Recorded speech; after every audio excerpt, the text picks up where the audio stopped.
Hello అండి, welcome to Chetan Gagan channel. మనం ఈరోజు బీరకాయ పచ్చడి ఎలా చేయాలో చూద్దాము. దానికోసం ఒక పెద్ద సైజు బీరకాయని ముక్కలుగా తరుక్కుని ఒక బాండిలో కొంచెం ఆయిల్ వేసుకుని దాన్ని ఫ్రై చేసుకుందామండి. బాగా దగ్గర పడే వరకు మీడియం టు హై ఫ్లేమ్లో పెట్టుకుని ఫ్రై చేసుకోవాలి. దగ్గర పడ్డాక ఒక ప్లేట్లో తీసుకుని చల్లారి పెట్టుకోవాలండి.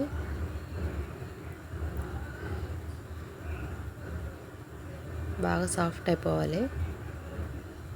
తర్వాత అదే ఆయిల్లోకి కొంచెం జీలకర్ర, పచ్చిమిరపకాయలు వేసి ఫ్రై చేసుకోవాలి. అలాగే ఒకటి కట్ చేసుకున్నటువంటి ఆనియన్ కూడా వేసుకొని ఫ్రై చేసుకోవాలి. ఆనియన్ కాస్త ఫ్రై అయ్యాక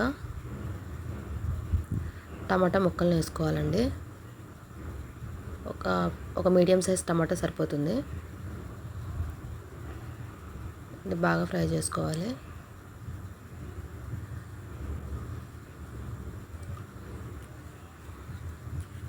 ఎక్కువ మగ్గాల్సిన అవసరం లేదండి, లైట్గా ఫ్రై అయితే సరిపోతుంది.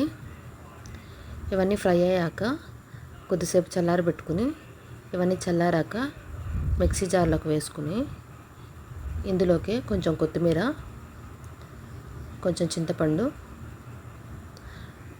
అలాగే కొన్ని వెల్లుల్లి రెబ్బలు, తగినంత ఉప్పు వేసుకుని బరకగా రుబ్బుకోవాలి.